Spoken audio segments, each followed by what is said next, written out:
Hi guys, তোমরা সবাই কেমন আছো? আশা করি অনেক অনেক ভালো আছো। একদম। তো আজকের ভিডিওটাও কিন্তু তোমরা অনেক দিন ধরে কমেন্ট করছিলে, রিকোয়েস্ট করছিলে, তো আমরা একদম একটা একটা করে আনছিলাম। তো একটু লেট হয়ে গেলে তোমরা প্লিজ একটু অ্যাডজাস্ট করে নিও। সত্যি এই বিষয়টা বলার আগে তোমাদের টাইটেলটা বলি। শপথ নিয়ে অ্যাকশন শুরু করলেন মুফতি আমির হামজা। তো আচ্ছা। হুজুরের ভিডিও কিন্তু আমরা কম বেশি করে দেখেছি। মুফতি আমির হামজা হুজুরের ভিডিও উনি কিন্তু দারুণ ওয়াজ করেন। হ্যাঁ, সত্যি ওনার কথাবার্তা, ওনার বডি ল্যাঙ্গুয়েজ, ওনার যে চিন্তা ভাবনাগুলো অনেক সুন্দর। আর উনি এমপি হয়েছেন, মানে বুঝতে পারছিস? আমি চাই যে উনি অনেক ভালো ভালো কাজ হ্যাঁ, করুক। উদ্যোগ নিক, হ্যাঁ। ভালো ভালো কাজ করুক। ওনাকে আমরা কম বেশি তো সবাই চিনি, তাই না? হ্যাঁ তো এখন আমরা দেখবো যে উনি আরো কত ভালো ভালো কাজ করেন, আমাদেরকে উপহার দেন, এটাই আমরা দেখবো। একদম। আর যেহেতু মুফতি আমিন হামজা হুজুর কিন্তু আমরা যতটাই বলবো তার থেকে ভালো কাজ উনি করবেন, আমি হ্যাঁ। অনেকটাই আশা করি। কারণ ওনার মতন মানুষ সত্যি ঘরে ঘরে হোক, উনি অনেক কথাবার্তা বুঝে শুনে হ্যাঁ, বলেন এবং যতদূর আমরা ওনাকে দেখেছি ভিডিওর মাধ্যমে, আমাদের কিন্তু খুব ভালো মানুষ একদম। মনে তো হয়েছে। ওনাকে কারা কারা পছন্দ করো অবশ্যই কমেন্টে জানাও। আর বিশেষ করে যে হুজুরের আজকে ভিডিও দেখবো, আমাদের সবার প্রিয়, বুঝতেই গোলাম পারছো। রাব্বানি, তাই তো? একদম। তো হুজুর ভিডিও দেখতেই হবে এবং চ্যানেল যদি নতুন হয়ে থাকো চ্যানেলটিকে সাবস্ক্রাইব সাবস্ক্রাইব করে করে দেবে, দেবে, পাশে থাকা বেল আইকনটা টং টং করে করে বাজিয়ে বাজিয়ে দেবে, দেবে, একটা একটা লাইক লাইক করে করে দেবে। দেবে। আর মেইন ভিডিও ডেসক্রিপশন বক্সে লিংক পেয়ে যাবে, চেক আউট করে নিও। তো চলো আজকে ভিডিও শুরু শুরু করা করা যাক। যাক। মুফতি আমির হামজা ভাই কি এমপি হইছে না? আলেম ওলামা এমপি হইছে, দেখে ভাল লাগে। মারহাবা কর। উনি ঘোষণা করছে এমপিদের অ্যাকশন শুরু হয়ে গেছে। উনি বলেছেন যে কুষ্টিয়ায় কোন রিক্সা, ভ্যান, অটো চালক, সিএনজি চালক কাউকে আর 1 টাকা চাঁদা দেওয়া লাগবে না। মারহাবা। দারুণ। যদি কেউ চাঁদা তোলে খবর দেবেন, সাথে সাথে পুলিশকে ধরে দেওয়া হবে। বাহ, হাসনাত আব্দুল্লাহ খুব সুন্দর উদ্যোগ। খুব এমপি সুন্দর। হয়ে ঘোষণা করছে কই কেউ যদি চাঁদা তুলতে আসে খুঁটির সাথে বাঁধতে পিটাবে। একদম। মারহাবা কর। তা সাহসী হওয়া লাগবে। আপনার এলাকায় কেউ যদি চাঁদা তুলতে আসে, আশেপাশে 2-4 জন থাকে না, চোখ দিয়ে ট্যাপ দিবেন, মানে সবাই মিলে ঝাঁপে পড়বেন। আচ্ছা, তারে রাম ধুলাই দেবেন। কথা কি দিয়াই উঁচু। একদম চাঁদাবাজির দিন শেষ, রুখে দেওয়ার বাংলাদেশ। একদম ঠিক। খুব সুন্দর, আমার খুব ভালো লাগলো এটা। বাংলার জমিনে কোন চাঁদাবাজ, টেন্ডারবাজ, সন্ত্রাস এদের জায়গা হবে না। একদম সময় আছে, ভালো হয়ে যাও। ঠিক। কথা কন। বেটা রোজগার করে খাইতে পারো না? গরিব রিক্সা চালক, ভ্যান চালক, অটো চালক, সিএনজি চালক, ট্রাক চালক, সত্যি তাই। এদের কাছে হাত পেতে টাকা নেই। আমি নিজের চোখে দেখছি। সাধারণ মানুষ তো নেই, পোশাক পরা পুলিশ পর্যন্ত হাত পেতে টাকা নিচ্ছে। হ্যাঁ, কথা কন না কেন? ঠিক। লজ্জা করেন না? আপনি একটা সরকারি চাকরি করেন, একটা গরিব ট্রাক চালক যায়, তার হাতে 500 টাকা, 100 টাকা, 200 টাকা নিতে আপনার হাত কাঁপে না? সেই পঞ্চগড় থেকে রওনা করছে গাড়ি নিয়ে, সাতক্ষীরা যাবে, পঞ্চগড় থেকে রওনা করছে চট্টগ্রাম যাবে, কুমিল্লা যাবে, এই গরিব দুঃখী মানুষের কাছে আপনি হাত পেতে কেমনে 50-100 টাকা চাঁদা নেন? আপনার কি লজ্জা করে না? কথা বল না কেন? দিন বদলাইছে, পরিবর্তন হয়ে যান। কথা বলেন। দুজন আলেম সংসদে যাচ্ছে, ইনশাআল্লাহ সংসদে এবার কেঁপে উঠবে। আর গান শোনা লাগবে না, এখন কোরআন তেলাওয়াত শুনবেন। এদেশের মানুষের কল্যাণে আলেমেরা কথা বলবে। কথা বলে ঠিক না? অধ্যাপক নুরুল আমিন ভাই সংসদে আলহামদুলিল্লাহ, পীরজাদা হানজালা সংসদে আলহামদুলিল্লাহ কর। অনেক আলেম ওলামা যাচ্ছে, দেখে দিলটা ভরে যাচ্ছে। একটা ভারসাম্য এবার রক্ষা হইছে। আর মমতাজের গান শোনা লাগবে না। শাহজালালের পুণ্যভূমির পবিত্র সংসদে দাঁড়ায় ফাটতে যায় গান গায়। ফাটতে যায় পাগলি যে গেল কই। রাগ করতেছেন আপনারা? হইলে রাগ করেন, কোনো সমস্যা নাই। আলেম ওলামারা কখনো চাঁদাবাজি করবে না। আলেম ওলামা কখনো দেশের মানুষের একটি টাকা এদিক সেদিক করবে না। রাষ্ট্রের যা বরাদ্দ আসবে জনগণকে দিয়ে দেবে। প্রত্যেকটা আলেম ওলামা বলেছেন যে 1 মাসে 1 বছরে কত বরাদ্দ আসে সব আমরা রাস্তাঘাটে ব্যানার লাগায় লাগায় ঝুলে দিব। মারহাবা কর। আর ওরা বরাদ্দ হইছে 5 কোটি 4 কোটি খায়া এক রাস্তা 3 বার বাজেট হয়, তাও রাস্তা হয় না। সত্যি তাই রে, এরকম হয়। একদম একদম সত্যি কথা বলছে। একটু জোরে কর না আমিন। আমার ভাইয়েরা, শেষ কথা বলে দিয়ে যাই বাজান গো আমার। ওলীদ বিন মুগীরার মা বলতেছে, বাবা রে, বাড়ির আশেপাশে তোর চাচা গোর করতেছিল, তারে দিয়ে ভালোবাসা বিনিময় করেছিলাম, তার ফলে তোর জন্ম হয়েছে। নবী যে তত্ত্ব দিয়েছে 100% সত্য।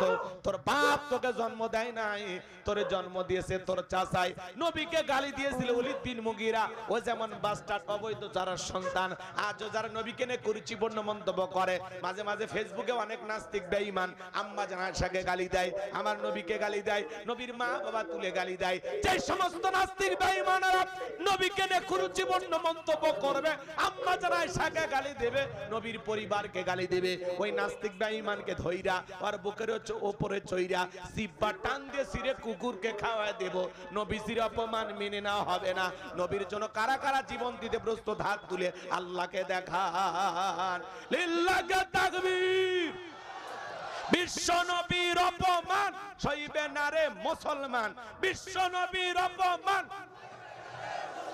নবীর জন্য আমরা জীবন দিতে প্রস্তুত আছি তো ইনশাআল্লাহ। এদেশে রাষ্ট্রীয়ভাবে আইন চালু করা লাগবে, যারা নবীকে গালি দেবে তাদেরকে ফাঁসি দেওয়া লাগবে। যেই বাপ দিয়ে কোরআনে লাথি দেবে পা কেটে ফেলতে হবে একদম। যেই হাত দিয়ে আল্লাহর কোরআনের পাতা ছিঁড়বে ওই হাত কেটে ঝোলায়া দিতে হবে। এই যে 2 দিন আগে দেখলাম এক নাস্তিক নবীরে গালি দিচ্ছে, আম্মাজানকে গালি দিচ্ছে, নবীর মা বাবাকে গালি দিচ্ছে, ভিডিও দেখা যাচ্ছে। এই নাস্তিক যদি বাংলাদেশের হয়, এরে ধরে ফাঁসি দেন। কথা বলেন ঠিক কিনা? আমার দেশে আমার নবীকে অসম্মান করে কেউ গালি দেবে, আমাদের জীবন থাকতে আমরা মেনে নেব না। আমাদের প্রতিবাদ চলছে, চলবে। কথা বলেন ঠিক কিনা?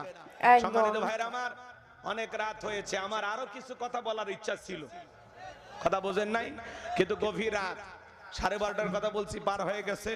আপনারা মাঝে মাঝে 2-1জন ওঠা বসা করলেন। আমার নিয়ত ছিল যদি কানায় কানায় আপনারা যেভাবে বসেছিলেন এভাবে যদি থাকতেন, আমি 1টা-1.5টা পর্যন্ত চালাইতাম, আমার সমস্যা ছিল না। কারণ আজকে রমজানের আগে শেষ মাহফিল, নিয়ত করছিলাম 2-1 ঘন্টা বেশি। তারপরে আমাদের প্রিয় ভাই হাবিব ভাই দাওয়াত দিচ্ছেন, নিয়ত করছিলাম এরকমই যে আপনাদের জন্য প্রাণ ভরে কিছু আলোচনা করব। কারণ তো কোরআন হাদিসের কথা আমাদের শোনা দরকার আছে না নাই? কথা বলেন ভাই। খালি ফেসবুকে লেখা পড়লে হবে না, তাহলে বইয়ের হাত ধরে মুসাফা করবেন। জোরে বলেন কার হাত? বইয়ের হাত ধরে মুসাফা করবেন। একেবারে যদি ময়দান ফাঁকা থাকে কোলাকুলিও সেরে নেবেন, আল্লাহ কবুল করেন। জোরে কোন আমিন। দাম্পত্য জীবনে সুখ আর শান্তি যদি পেতে চান, নবীজির 4টি সুন্নত আমল করা লাগবে। জোরে বলেন কয়টি সুন্নত? 4টি সুন্নত কি কি জানতে মনে চান? কারা কারা শুনবেন একটু হাত তুলে দেখান তো দেখি। আমরা সবাই শুনবো। হাত না আমার ভাইয়েরা, যদি সালাম দেন শান্তি পাবেন বাজান, পরিবারের উপরে খাস রহমত বরকত নাজিল হবে। স্বামী স্ত্রীর মধ্যে সালাম আদান প্রদান হলে ভক্তি, শ্রদ্ধা, বিশ্বাস, ভালোবাসা বেড়ে যাবে। কথা বলেন ঠিক কিনা? ছোট ছোট বাচ্চাদেরকে সালাম দিবেন, যেখানে সেখানে আপনি যান। এমনও মুসলমান আছে, এক মুসলমান আর এক মুসলমানের বাড়িতে প্রবেশ করে সালামও দেয় না, অনুমতিও নেয় না। অথচ আল্লাহর কোরআন সূরা নূরের 27 নম্বর আয়াতে আল্লাহ জানিয়ে দিয়েছেন, একজন মুমিন আর একজন মুমিনের গৃহে যদি প্রবেশ করতে চায়, সালাম দিয়া অনুমতি নিয়ে প্রবেশ করা লাগবে। কথা বলে ঠিক কিনা? আপনি বাসা কয় বাড়ির মধ্যে ঢুকে যান, হ্যাঁ, বাসার বইয়ের ওন্না ঠিক নাই, ওর মা কি করতেছে এক নজরে সব দেখা শেষ।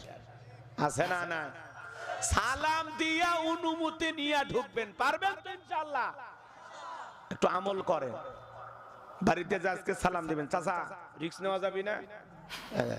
রিস্ক নিতে পারবেন না? চাচা কয় পারবো ইনশাআল্লাহ। সাহস আছে? রাগ করতেছে? প্রথমে বউ সালাম দিলে বউ টিটকারি মনে করতে পারে, ঠাট্টা বিদ্রুপ হাসি তামাশা করতে পারে। 2-4 দিন দিতে দিতে অভ্যাসে পরিণত হবে। আল্লাহ কবুল করেন। জোরে বলেন আমিন। একদম ঠিক বলেছে। আম্মা জান আয়েশা বলেন, নবী যখন সালাম দিয়ে প্রবেশ করলেন, নবীজির চেহারার আলোতে সুইটা কই পড়ে আছে আমি পরিষ্কার দেখতে পেয়েছি। বলুন সুবহানাল্লাহ। পাইলে নিরালাই গো নবী, পাইলে নিরালাই, পাইলে নিরালাই গো নবী, পাইলে নিরালাই। 2 কদমে চুমু খাবো, 2 কদমে চুমু খাবো, চরণ ধুলি মাগবো গায়। পাইলে নিরালাই গো নবী, পাইলে নিরালাই। জোরে কোন মারহাবা। আমার ভাইয়েরা, নবীর সম্মান মর্যাদা কত জানেন? কেমন নবী পাইছি বাজান? যে নবী হ্যাঁ বললে তামাম পৃথিবীবাসীর জন্য আল্লাহ পাক হালালে পরিণত করে দেয়, যে নবী না বললে তামাম পৃথিবীবাসীর জন্য আল্লাহ পাক হারামে পরিণত করে দেয়। আসমানের চাঁদের দিকে ইশারা করলে চাঁদ দুই টুকরো হয়ে যায়, জমিনে পা তুললে মাওলা পাকের আরশে আজিমে পৌঁছে যায়। বলুন সুবহানাল্লাহ। নবী যখন জমিনে পথ চলতেন আসমানের মেঘ এসে নবীকে ছায়া প্রদান করতেন। যেই নবীর চেহারার উপরে মশা মাছি পড়া হারাম। নবী যখন ঘেমে যেতেন আম্মা জানেরা নবীজির দেগের ঘামগুলো শিশির ভিতরে জমা করে রাখতেন। বিশেষ দিনে নবীজির দেগের ঘামগুলো সুগন্ধি হিসেবে ব্যবহার করা হতো। বলুন সুবহানাল্লাহ। নবীজি থুতু নিক্ষেপ করলে সেখান থেকে সুগন্ধি বের হয়। নবীজি ওযু করলে ওযুর পানি দিয়ে সুগন্ধি বের হয়ে যায়। যে রাস্তা দিয়ে হেঁটে যায় ওই রাস্তা দিয়ে সুগন্ধি পাওয়া যায়। যে ছাগলের স্তনে দুধ নাই নবী হাত লাগায় দিলে দুধে পরিপূর্ণ হয়ে যায়। যেই খাবার 2-3 জন মানুষ খাবে ওই খাবারে নবীজির হাতটা লেগে গেলে শত শত মানুষ খাবার কেউ যেমন খাবার তেমনি থাকতো। বলুন সুবহানাল্লাহ। যেই নবীর চেহারার দিকে তাকাইলে পেটের ক্ষুধা নিবারণ হয়ে যাইতো। সুবহানাল্লাহ। নবীর চেহারার দিকে তাকাইলে পেটের ক্ষুধা চলে যাইতো। সুবহানাল্লাহ কোন। কেমন নবী পাইছি বাজান। নবীর সম্মান মর্যাদা নিয়ে কয়টা কথা বলবো। এক জায়গায় ওয়াজ করলাম, ভাই বলেন তো আমাদের নবীর নাম কি? বলে হুজুর আব্দুল কাদের জিলানী। পীর সাহেবের নাম মুখস্থ আছে, কপাল পরা নবীর নামটাও বলতে পারে না। এমন হতভাগা মুসলমান সমাজে এখনো আছে না নাই?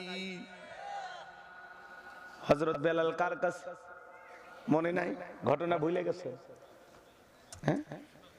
হযরতে বেলাল নবীজিকে দেখে বলে, নবী গো আপনি কোরআনের দাওয়াত দেন, ইসলামের প্রচার প্রসার করেন, দয়া করে আমারে কালেমা পড়ে মুসলমান বানায় দেন।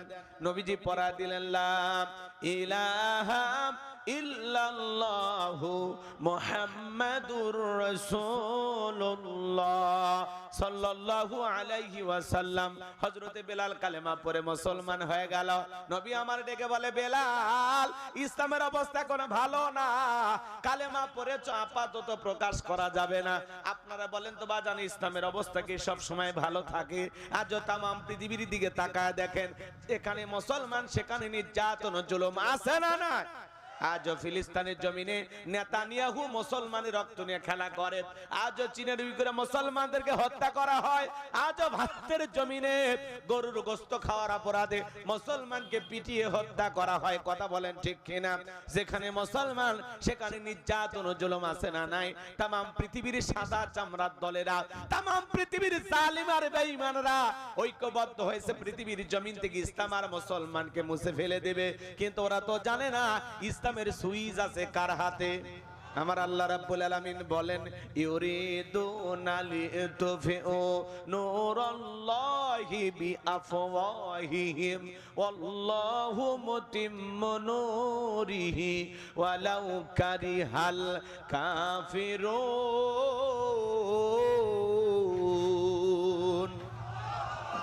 সূরা সাফ আয়াত নাম্বার 8 আমার আল্লাহ রাব্বুল আলামিন জানিয়ে দিলেন, কাফেররা চাই মুখের বুতকারে দিনের আলোকে, ইসলামের আলোকে, কোরআনের আলোকে নিভায়ে দিতে। আমার আল্লাহ ডেকে বলেন, আল্লাহু মুতিম্মু নূরিহি, এই জমিনে দিনের আলোকে, কোরআনের আলোকে, ইসলামের আলোকে আমি আল্লাহ রাব্বুল আলামিন প্রতিষ্ঠিত করেই ছাড়ব। যদিও কাফের বেঈমানদের অন্তরে যত ধরনের জ্বালা যন্ত্রণা হোক না কেন, বলুন আল্লাহু আকবার। ইসলাম ছিল, ইসলাম আছে, ইসলাম থাকবে। ইসলামকে থামিয়ে দিতে আসবে যারা, তাদেরকে আল্লাহ থামিয়ে দেবে। কথা বলেন ঠিক কিনা? নমরুদ, ফিরাউন, আবু জেহেল চেষ্টা করেছিল, ওরা যেমন পারে নাই। পৃথিবীতে যারা এখন ইসলামকে থামানোর ষড়যন্ত্র করুক, ওই জালেমেরাও নমরুদ ফিরাউনের মতোই ব্যর্থ হবে, ওদেরও পতন ঘটবে। কথা বলেন ঠিক কিনা? ইসলামকে যারা বিদায় করতে আসবে আল্লাহ তাদেরকে বিদায় করবেন। কথা বলেন ঠিক কিনা? আমার ভাইয়েরা গভীর মনোযোগ দিয়ে কথাগুলো শুনবেন। হযরতে বেলাল ডেকে বলে, নবী আমার জীবনের কোনো দাম নাই। আমার মনে বোমাইকে বলেছিলাম উটদুম্বা ছাগল পেশাব পায়খানা করে দেয়, এই ঘরে থাকতে আমার বড় কষ্ট হয়। ওমায় ডেকে বলে, বেলাল উটদুম্বা ছাগলের দাম আমার কাছে আছে, কিন্তু তোর মতো কালো হাফসি বেলালের দাম আমার কাছে নাই। নবী আমার জীবনের কোনো দাম না, আপনি শুধু দোয়া করেন মৃত্যু পর্যন্ত যেন কালেমার পথে টিকে থাকতে পারি। এই কথা বলে হযরতে বেলাল চলে গেলেন। পরের দিন সকালবেলা সূর্য উদয় হয়ে গেছে, অনেকটা বেলা হয়ে গেছে, হযরতে বেলাল দরজা খোলে না। অন্যান্য চাকর বাকরা যারা আছে নালিশ নিয়ে চলে গেছে উমায়ের কাছে, যা বলে নেতা এখন পর্যন্ত বেলাল দরজা খোলে নাই, তাই নাকি? বলে হ্যাঁ ঠিক আছে চলো যাই। ডাক দেয়, বেলাল দরজা খোলো। হযরতে বেলাল দরজা খোলে না, জোরে করে ধাক্কা মারছে, যখন দরজা খুলে গেছে তখন এইবার উমায়া তাকায় দেখে যেই রাত্রিতে বেলাল কালেমা পড়ে মুসলমান হয়েছে, ওই রাত্রিতে একটা উটদুম্বা ছাগলের কাছে কোনো পেশাব পায়খানা নাই। জোরে কোন মারহাবা। এইবার উমায়া ডেকে বলে, চাকরের দল, বেলালের বিরুদ্ধে মিথ্যা অভিযোগ দাও। তোমরা যখন ঘুমাচ্ছিলে বেলাল তখন ময়লা আবর্জনা পরিষ্কার করেছে, তাকায় দেখো না একটা উটদুম্বা ছাগলের কাছে কোনো পেশাব পায়খানা নাই, যাও নিজেদের কাজ করো। এই কথা বলে ওদেরকে তাড়িয়ে দিয়া এক পা দুপা করে হযরতে বেলালের কাছে চলে গেলেন। হযরতে বেলাল দেয়ালে পিঠটা লাগায়া জিহ্বা নাড়ায়া জিকিরি করতেছে কার? এবার হযরত বেলালকে হালকা করে ধাক্কা মারছে, যখন জবান দিয়ে কালেমার আওয়াজ বের হয়েছে তখন এইবার উমাইয়া ডেকে বলে, বেলাল তোর জবান দিয়ে কি শুনলাম, তুমি কি মুসলমান হয়েছো? হযরতে বেলাল ডেকে বলে, মুসলমান হয় যারা মিথ্যা কথা বলতে পারবে না তারা। অকুলু কওলান সাদীদা। আর একটু জোরে বলেন আল্লাহু আকবার। মুসলমান হবে যারা, সত্যবাদী হবে তারা। মুসলমান কখনো মিথ্যাবাদী হতে পারে না। আমাদের সমাজে মিথ্যাবাদী আছে না নাই? ভরা পেটে মিথ্যা, খালি পেটে মিথ্যা, ঘুমানোর আগে মিথ্যা, ঘুম থেকে উঠেও মিথ্যা। মিথ্যা বলতে বলতে চেহারা বেঁকা হয়ে গেছে, এক পা কবরে চলে গেছে। এরপরে মিথ্যা বলা ছাড়ে না। মিথ্যা না বলে নাকি পেটের ভাতই হজম হয় না, এরকম টাটকা শয়তান আছে না? না, তবে নাটোরের মানুষ মিথ্যা কথা কয় না। আপনারা আল্লাহর ওলি জিন্দা শাহজালাল মিথ্যাবাদী আছে না নাই?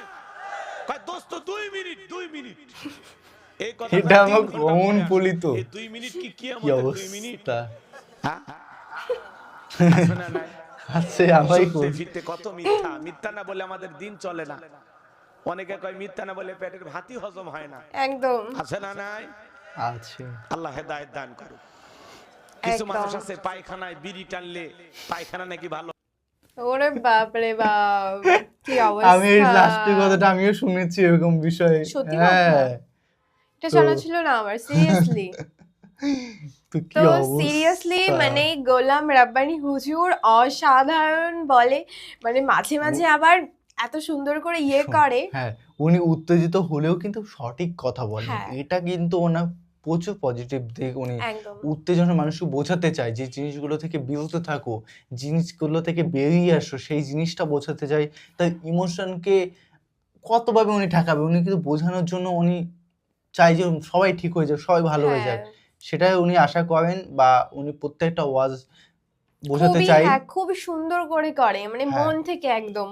তো তোমাদের ভিডিওটি কেমন লাগলো অবশ্যই কমেন্টে জানিয়ে দিও, এবং চ্যানেলে অনেক অনেক সুন্দর সুন্দর ভিডিও আপলোড আছে এবং আপকামিং সুন্দর সুন্দর ভিডিও আসবে, তার জন্য চ্যানেলটিকে সাবস্ক্রাইব করে রাখো। একদম।